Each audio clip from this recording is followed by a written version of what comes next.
Amen. Si, mettons que quelqu'un me les a confiés, et c'est précieux, ils sont uniques, ce sont des pièces uniques, des pièces, on ne peut pas dire rares, parce que si on dit rare, ça veut dire qu'on peut en trouver quelque part. Amen. Mais ce sont des pièces uniques, il n'y en a plus au monde. Amen. Et cette œuvre, vous la connaissez, hein, tout le monde. Je sais que chacun a ça dans sa cuisine. Amen. Parce que c'est bon quand on fait les omelettes. Mais regardez, la balle de basket, si, hein, la balle de tennis, elle est précieuse. Amen. Mais vous voyez, si je la laisse tomber, elle rebondit, je peux la reprendre. Amen. Mais si on me dit que c'est vraiment précieux, je vais la garder dans un endroit bien précieux. Amen. Et puis veiller là-dessus. Une chose, l'une des pires choses qui peut arriver, c'est que quelqu'un me la vole. Ou qu'elle se perde quelque part. Amen. Mais donc mon attention là-dessus va être vraiment importante, mais pas aussi trop important. Pourquoi? Je vais l'expliquer tantôt. Mais l'œuf, par exemple, c'est une pièce rare aussi. Amen. Mais si vous regardez, mon attention aussi sera dessus. Amen. Elle peut se perdre. C'est la vérité, non? Mais je ne peux pas la jeter par terre comme je l'ai fait pour la balle de basket. Pourquoi? C'est fragile. Hein? C'est fragile. Amen. L'œuf est fragile. Donc même l'endroit où je vais la garder, je dois aussi faire attention. Parce qu'elle peut s'écraser. Vous savez, la balle de basket, je peux le redonner à la personne. Mais l'endroit où je vais garder l'œuf, si la personne revient me redemander l'œuf, ça sera peut-être difficile de lui donner si c'est brisé. Amen. Parce que ce sont des pièces précieuses. On ne peut pas les avoir quelque part d'autre. Amen. Bien aimé dans le Seigneur.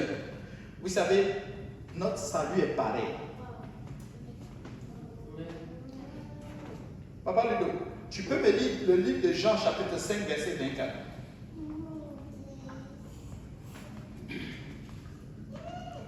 En vérité, je vous le dis, celui qui écoute ma parole et qui croit à celui qui m'a envoyé a la vie éternelle et ne vient point en jugement. Mais il est passé de la mort à la vie. Amen. En vérité, je vous le dis. Ça, c'est Jésus-Christ qui dit. Donc, on n'a pas besoin de beaucoup d'écriture pour pouvoir attester que c'est une vérité. Amen. Il dit, en vérité, je vous le dis, celui qui écoute ma parole et qui croit à celui qui m'a envoyé. D'abord, premier mot, croire. M'a envoyé à la vie éternelle. Bien aimé dans le Seigneur. Quand on dit à la vie éternelle, est-ce que c'est la vie éternelle qui possède la personne ou c'est la personne qui possède la vie éternelle?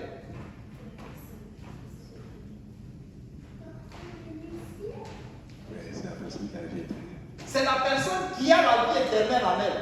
Amen. Donc ça veut dire que la vie éternelle, nous l'avons en nous. Lorsque nous croyons, nous avons la vie éternelle en nous. Donc à nous de nous laisser guider. Amen. Alléluia. Donc ce n'est pas la vie, ce n'est pas le salut qui va nous guider. C'est-à-dire que c'est comme si le salut nous possède et c'est lui qui nous fait faire les choses. Amen. Ce n'est pas comme ça. Nous avons le salut en nous. Amen. Il y a des gens qui affirment, n'est-ce pas, que ce verset veut dire que le salut nous possède. Et ils vont utiliser des fables mondaines. Telles que, si un homme, par exemple, aujourd'hui décide d'être une femme, et puis demain matin, il décide, n'est-ce pas, qu'il ne veut plus être une femme, et puis il devient un homme, c'est correct. Vous comprenez quelque chose? L'homme peut décider aujourd'hui de changer de vie, et puis de revenir, et il possède encore la vie éternelle. C'est que la vie éternelle est là. Non. C'est des arguments qui ne tiennent pas. La Bible affirme ainsi, dans 1 Corinthiens chapitre 2 verset 13. 1 Corinthiens chapitre 2 verset 13. Et nous en parlons, non avec des discours qu'enseigne la sagesse humaine, mais avec ceux qu'enseigne l'esprit, employant un langage spirituel pour les choses spirituelles. Amen. Concernant la doctrine, concernant la parole de Dieu, que personne ne vous trompe. Souvent les gens vont utiliser, n'est-ce pas, les choses du monde pour essayer de vous expliquer ce que Dieu l'a dit aussi clairement. Amen. Et souvent ça ne fait aucun sens. C'est pourquoi c'est spirituellement. Mais pour que tu puisses expliquer les choses spirituelles, moi je dis une seule chose. Si quelqu'un vient devant vous et qu'il commence à dire, voilà, je vais te témoigner du Seigneur, demande-lui s'il a reçu le Saint-Esprit. Ça commence déjà par là. Amen. Dans le livre de Jacques, Jacques chapitre 3, verset 1. Mes frères, qu'il n'y ait pas parmi vous un grand nombre de personnes qui se mettent à enseigner. C'est ça. Car vous savez que nous serons jugés plus sévèrement. Qu'il n'y ait pas un grand nombre de personnes qui enseignent. Il dit bien, mes frères.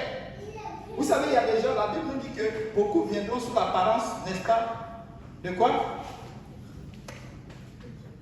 L'âge de lumière ou de brebis. De brebis. Mais au fond d'eux, ils renient totalement ce qui en fait la force. Il dit bien, mes frères.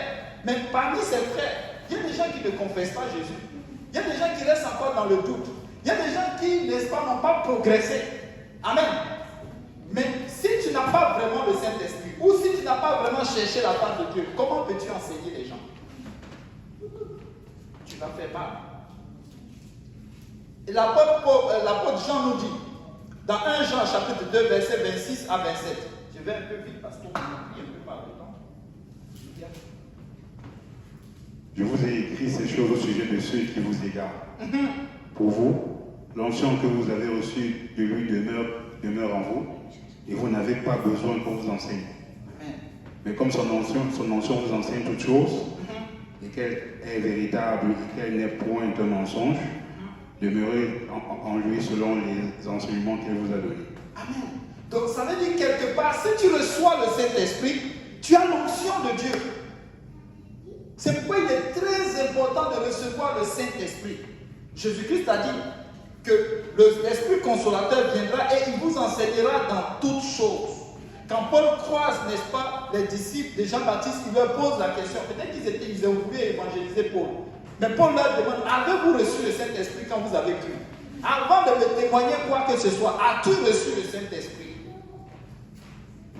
Chrétiens d'aujourd'hui, peuple de Dieu, ne nous laissons pas distraire. Vous savez, nous sommes à la fin des temps. Les gens racontent que quand tu es sauvé pour de bon. Crois seulement au Seigneur Jésus-Christ et tu seras sauvé, toi et toute ta famille.